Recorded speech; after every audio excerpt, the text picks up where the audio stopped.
श्री गुरु सत्ताई नमः। सभी को प्रणाम।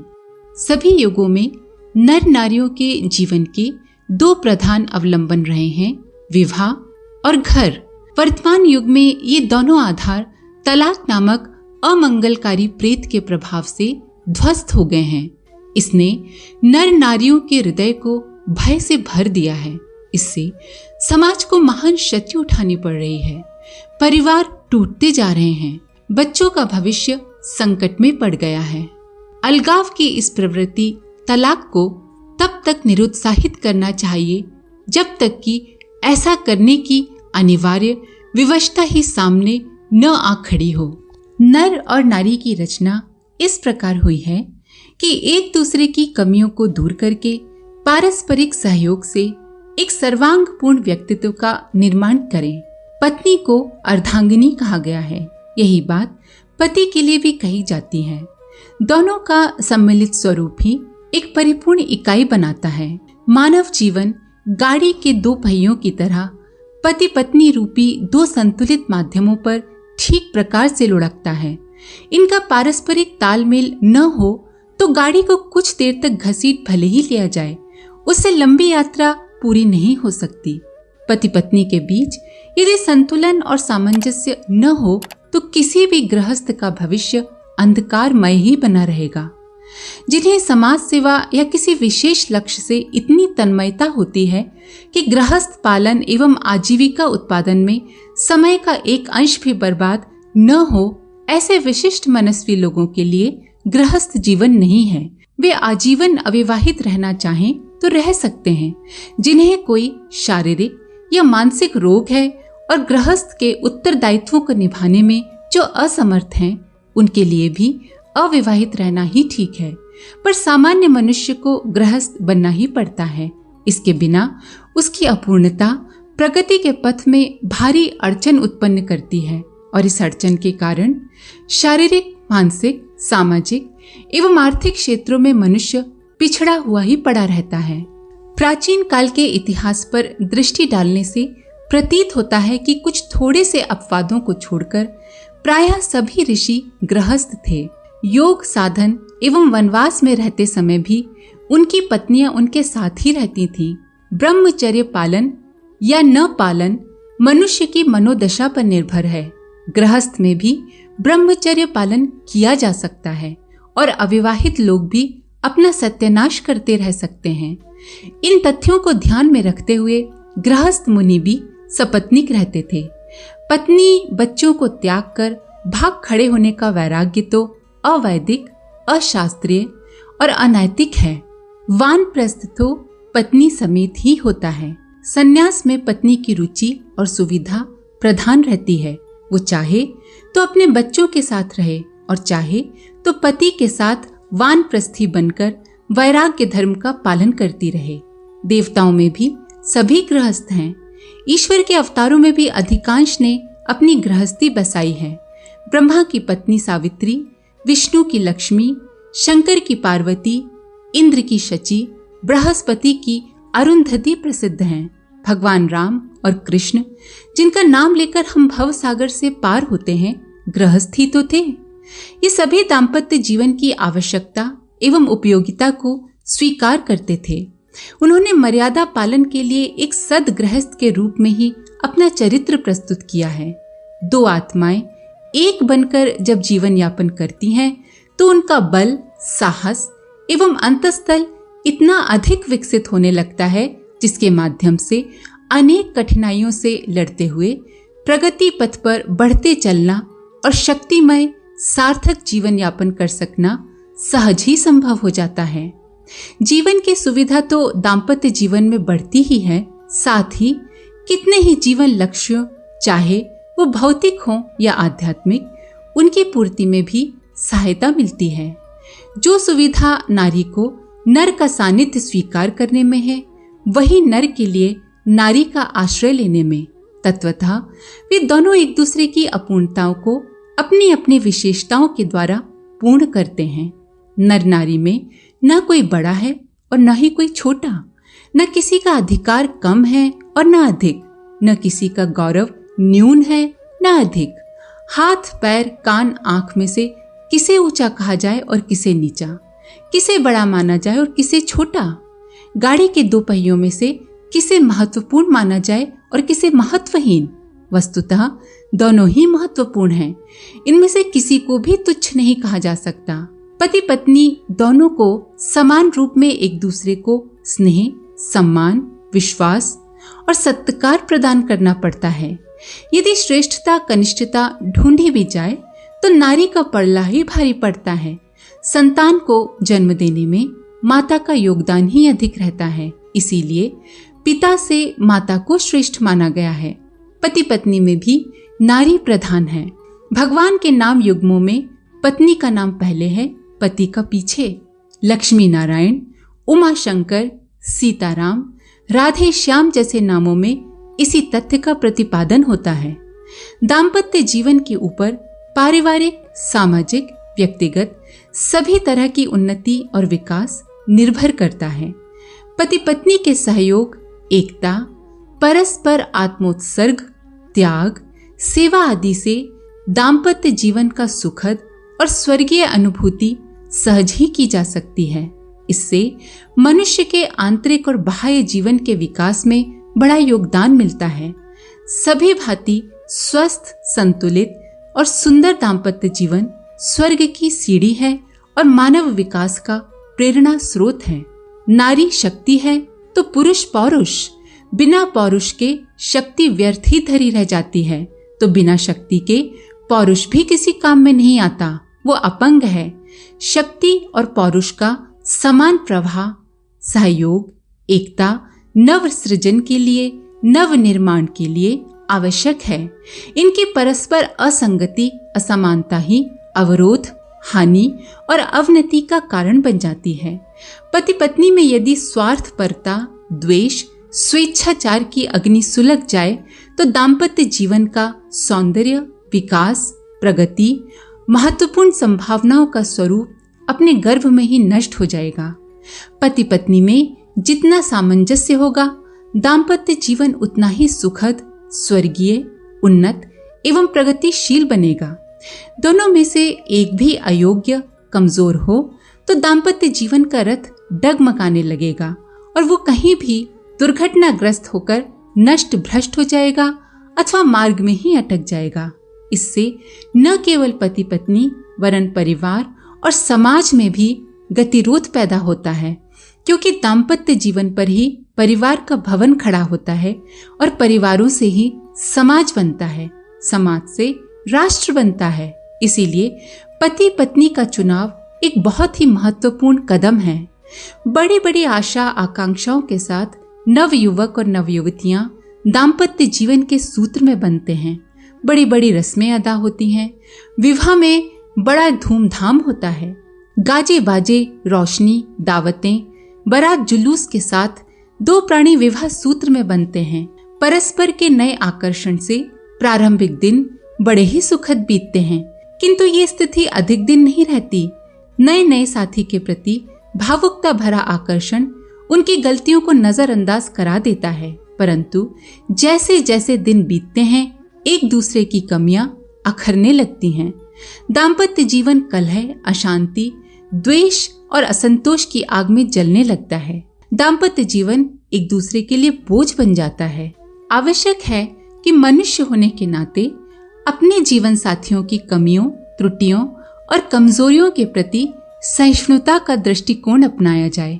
इसका अर्थ ये नहीं है कि जीवन साथी की गलत आदतों को सुधारा ही न जाए।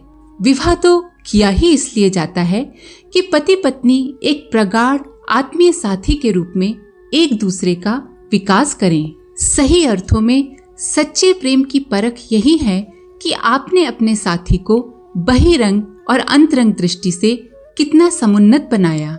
लेकिन जीवन साथी की गलतियों को पुलिस अधिकारी की तरह देखने और उसे अपराधी समझने की जो प्रवृत्ति है, वो दाम्पत्य जीवन की सरसता को तो तोड़ती है, यहीं से एक दूसरे के प्रति शिकायत रखने और असंतोष व्यक्त करने की शुरुआत भी होती है। वस्तुतः शिकायत इसलिए नहीं होती कि पति या पत्नी में कोई अवगुण है, बल्कि शिकायत इसलिए रहती है कि उस अवगुण के कारण स्वयं अपने को असुविधा हो रही है। जैसे मान लीजिए कि पति रिश्वत ले रहा है, मिलावट कर रहा है, चोर बाजारी या काला बाजारी कर रहा है, तो आमतौर पर बहुत सी पत्नियां इन आपराधिक प्रवृत्तियों के लिए अपने पति को नहीं रोकती, क्योंकि उन्हें भी सुख सुविधा और पैसा जो मिल रहा है। सामान्य गृहिणियां अपने पति के शराब पीने से परहेज रखती हैं, पर सामान्यतः गृहिणियां अपने पति के शराब पीने से परहेज इसलिए रखती हैं। शराब पीना बुरा इसलिए लगता है क्योंकि शराब पीकर पति उनके साथ मारपीट, गाली गलौज करता है, आमदनी को भी भेंट चढ़ा देता है। कहने का अर्थ यह है कि पति पत्नी को एक दूसरे के अवगुणों से उतनी घृणा नहीं होती जितनी कि उनके कारण स्वयं को होने वाली असुविधा से। इसी मनोवृत्ति के कारण पति पत्नी एक दूसरे के विकास में सहायक होने के स्थान पर एक दूसरे को परेशान करने वाले शत्रु की तरह बर्ताव करने लगते हैं। जीवन साथी के अवगुणों को दूर कर उसके व्यक्तित्व को ऊंचा उठाना यदि उद्देश्य रहेगा तो पति पत्नी एक दूसरे के प्रति इतना भयंकर रुख नहीं अपनाएंगे जितना कि आमतौर पर अपना लेते हैं। अवगुण या व्यक्तित्व की दुर्बलताएं तो बीमारियों की तरह है जिन्हें उपचार से ठीक किया जाना चाहिए। बीमार और कमजोर आदमी को कोई बैर अथवा प्रताड़ना की दृष्टि से नहीं देखता, बल्कि उसके प्रति सहानुभूति रखता है। उद्देश्य यदि वस्तुतः अपने जीवन साथी के व्यक्तित्व का परिमार्जन करना है तो उसके लिए सहानुभूति पूर्वक उपचार किया जाना चाहिए, न कि एक दूसरे को लताड़ा, अपमानित करना या फटकारा जाना चाहिए। यदि पति पत्नी एक दूसरे से सामंजस्य स्थापित कर सकें और वैसा ही स्नेह सद्भाव बरतते रहें जैसा कि दाम्पत्य जीवन में प्रवेश करते समय नव दंपत्ति के रूप में बरतते थे, तो परिवार का वातावरण सुख और आनंद से परिपूरित हो जाए। दाम्पत्य जीवन की सुख समृद्धि एवं शांति के लिए ये बहुत महत्वपूर्ण है कि आपसी व्यवहार में एक दूसरे की भावनाओं का ध्यान रखा जाए। एक मोटा सा सिद्धांत है कि मनुष्य दूसरों के साथ वैसा ही व्यवहार करे जैसा वो स्वयं अपने लिए चाहता है। पति पत्नी भी सदैव एक दूसरे की भावनाओं का, विश्वासों का ध्यान रखें। किंतु देखा जाता है कि अधिकांश लोग अपने बारे में ही सोचते रहते हैं, दूसरों के विचारों, भावनाओं का कुछ ध्यान ही नहीं रहता। कई बार तो सामने वाले की भावनाओं को, इच्छाओं को बड़ी निर्ममता के साथ कुचल भी दिया जाता है। इस तरह सहयोग के स्थान पर असंतोष का उदय हो जाता है। अपनी इच्छानुसार पत्नी को जबरदस्ती किसी काम के लिए मजबूर करना, उसकी इच्छा न होते हुए भी दबाव डालना पति के प्रति पत्नी के मन में असंतोष की आग पैदा करती है। इसी तरह कई स्त्रियां अपने पति के स्वभाव, रुचि, इच्छाओं का ध्यान न रखकर अपनी छोटी छोटी बातों में ही उन्हें उलझाए रखना चाहती हैं। कई बार पति पत्नी चाहते हैं कि हमारा जीवन साथी सारा समय बस हमें ही दे, अपने परिवार को या कहीं और न दे। इस तरह की अपेक्षा अनुचित है। फलतः विवाह एक बोझ सा लगने लगता है। दाम्पत्य जीवन के प्रति घृणा, असंतोष होने लगता है और यही असंतोष परस्पर के व्यवहार में प्रकट होकर दाम्पत्य जीवन को विषाक्त बना देता है। आपस में लड़ाई झगड़े होने लगते हैं, एक दूसरे पर आरोप प्रत्यारोप चलते हैं। पति पत्नी का सदैव एक दूसरे की भावनाओं, विचारों एवं स्वतंत्र अस्तित्व का ध्यान रखकर व्यवहार करना दाम्पत्य जीवन की सफलता के लिए आवश्यक है। इसी के अभाव में आजकल दाम्पत्य जीवन अशांति का केंद्र बन गया है। परस्पर एक दूसरे की भावनाओं और एक दूसरे की स्वतंत्रता का ध्यान में न रखने का एक मुख्य कारण अशिक्षा भी है। पर्याप्त शिक्षा दीक्षा के अभाव के कारण भी मानसिक विकास नहीं होता, जिसके कारण एक दूसरे की भावनाओं, व्यवहारिक जीवन की बातों के बारे में मनुष्य को जानकारी नहीं मिलती। जीवन साथी का समकक्ष होना आवश्यक है। अपने साथी की ज्ञान वृद्धि, विकास एवं कल्याण के लिए भी अन्य आवश्यक कार्यों की तरह ही प्रयत्न करना आवश्यक है। तभी वह जीवन में सहयोग, एकता और सामंजस्य का आधार बन सकता है। किंतु देखा जाता है कि अधिकांश लोग इसमें दिलचस्पी नहीं लेते। मन बुद्धि के विकास के अभाव में दाम्पत्य जीवन सुखी और समृद्ध नहीं बन सकता। योग्य होकर भी, एक दूसरे की भावनाओं का ध्यान रखते हुए भी कभी कभी स्वभावतः ऐसा व्यवहार हो जाता है जो पति पत्नी में एक दूसरे को अखरने लगता है। ऐसी स्थिति में किसी भी एक पक्ष को क्षमाशीलता, सहिष्णुता का परिचय देकर विक्षोभ उत्पन्न न होने देने का प्रयत्न करना आवश्यक है। साथ ही दूसरे पक्ष को भी अपनी भूल को महसूस कर क्षमा मांग लेनी चाहिए।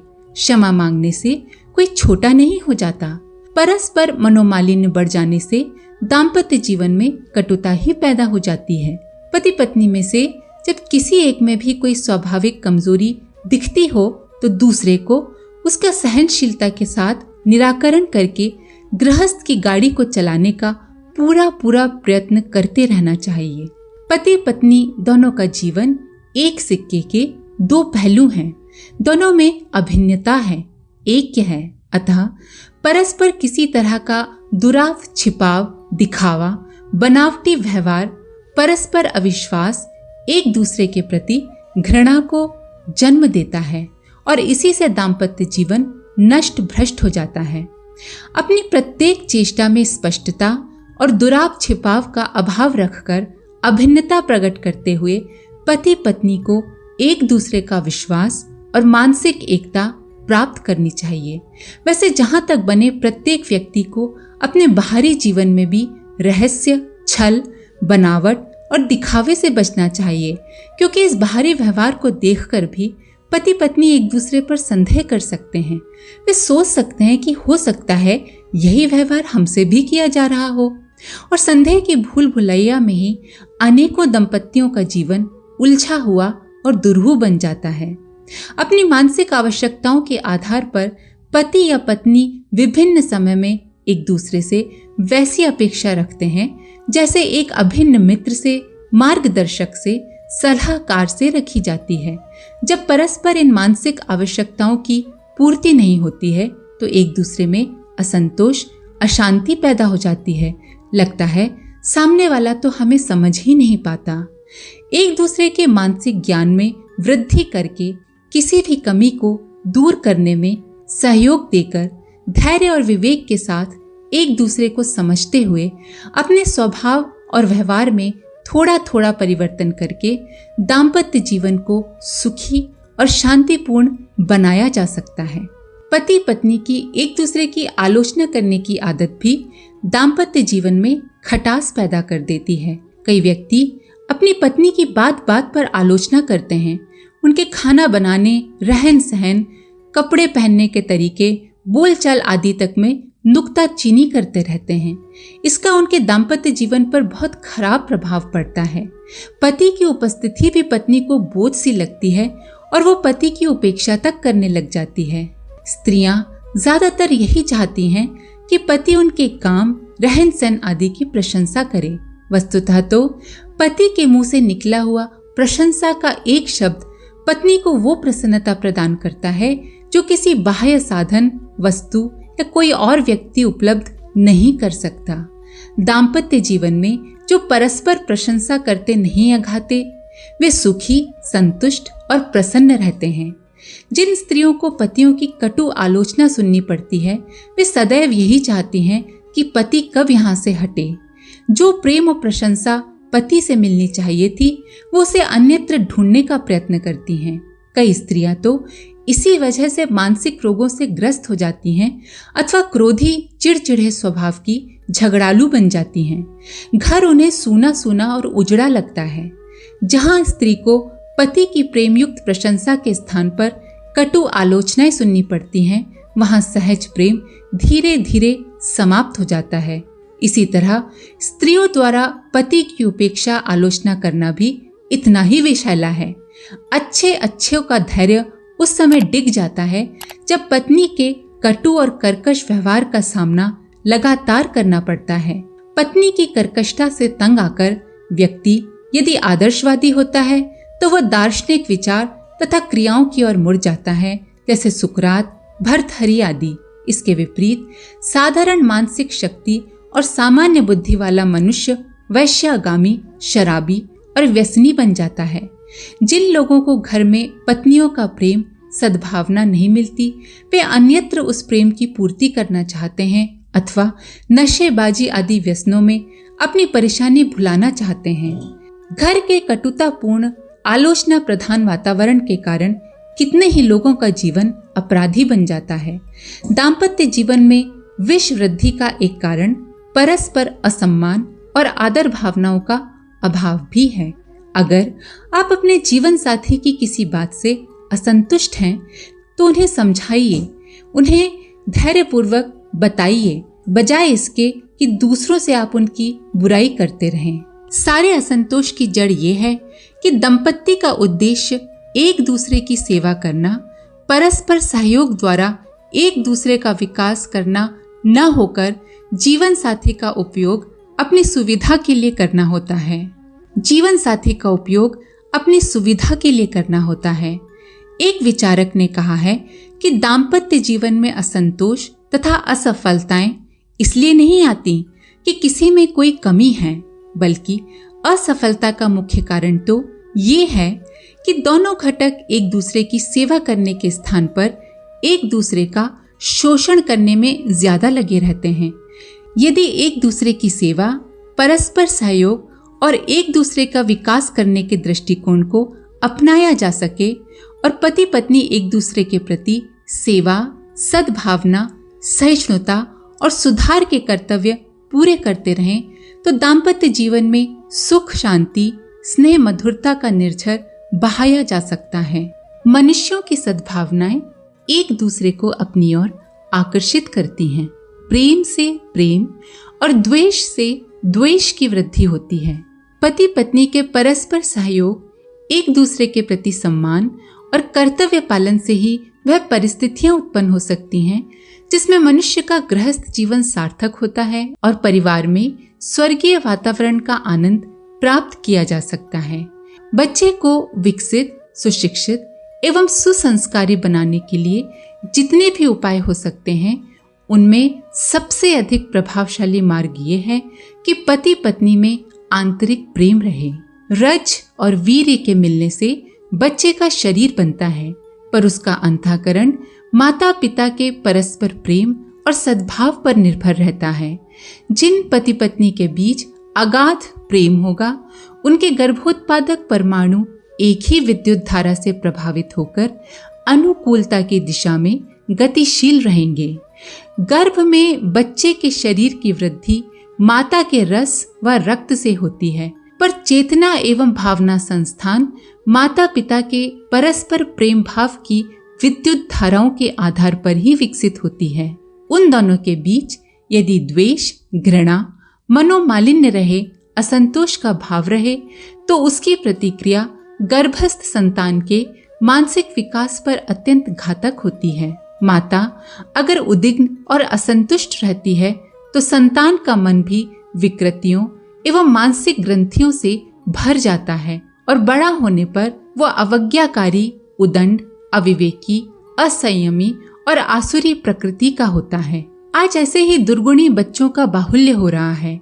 हमारी आगामी पीढ़ियों में नैतिकता, मानवता, चरित्र एवं आदर्शवादिता के तत्व क्रमशः घटते ही चले जा रहे हैं और इसका एक बहुत बड़ा कारण दाम्पत्य जीवन में आत्मीयता और प्रेम की प्रगाढ़ता न होना है। अब बात करते हैं पत्नी व्रत और पतिव्रत धर्म की। नारी के लिए जो महत्व पतिव्रत धर्म का है, वही ज्यों का त्यों नर के लिए पत्नी व्रत का है। जिस प्रकार नारी पतिव्रत धर्म का अवलंबन करके अपने आत्म कल्याण, पारिवारिक स्वर्ग एवं सुसंतति की संभावना उत्पन्न करती है, उसी प्रकार पुरुष पत्नी व्रत धर्म का पालन करके इन्हीं विभूतियों एवं सिद्धियों को उपलब्ध करता है। पतिव्रत धर्म और पत्नी व्रत धर्म एक दूसरे के पूरक हैं। पतिव्रत धर्म पालन करती हुई नारी जिस प्रकार अपने जीवन को सार्थक और वातावरण को स्वर्गीय बनाती है, ठीक वही बात पत्नी व्रत धर्म पालन करते हुए पुरुष भी करता है। इसीलिए शास्त्रकारों ने पतिव्रत धर्म और पत्नी व्रत धर्म को एक ही न्याय तुला पर तौला है और नर नारी को समान निष्ठा के साथ अपने अपने धर्म कर्तव्यों का पालन करने का निर्देश किया है। धर्म कर्तव्यों का पालन अगर एक तरफा हो तो कभी भी फलप्रद नहीं होगा। एक पक्ष चाहे तो कर्तव्य भावना में उसे किसी प्रकार निभाता रह सकता है, पर उसका विकास संभव न होगा। विकास तो दूसरे पक्ष के आवश्यक सहयोग पर ही निर्भर होता है। ताली दोनों हाथों से बजती है। राम का पत्नीव्रत धर्म सीता को पतिव्रता बनाए रहा, पर मंदोदरी ने रावण के मरते ही विभीषण से पुनर्विवाह कर लिया। ये तथ्य बताते हैं कि सुविकसित सजीव पतिव्रत तभी संभव है जब पति भी पत्नी व्रत के प्रति वैसा ही निष्ठावान हो जैसे कि साध्वी नारियां अपने धर्म कर्तव्य के प्रति गहन आस्था धारण किए रहती हैं। पत्नी व्रत धर्म, पतिव्रत धर्म सुसंतति को जन्म देने के लिए नितांत आवश्यक है। अपने वंश, कुल और परिवार का गौरव बढ़ाने वाली संतान वहीं जन्मेगी जहां माता पिता ने पति पत्नी व्रत धर्म को उचित महत्व दिया होगा। ये तत्व जहां जितना कम होगा वहां उसी अनुपात से बच्चे के शरीर और मन में अगणित विकृतियां भरी रहेंगी। जो अभिभावक अपनी संतान में मनोवांछित स्वास्थ्य, सौंदर्य एवं सद्गुण देखना चाहते हैं, उन्हें उसकी सबसे बड़ी तैयारी यही करनी चाहिए कि पति पत्नी के बीच प्रगाढ़ प्रेम और विश्वास बना रहे। आज के लिए इतना ही। आप सभी का धन्यवाद। ओम शांति।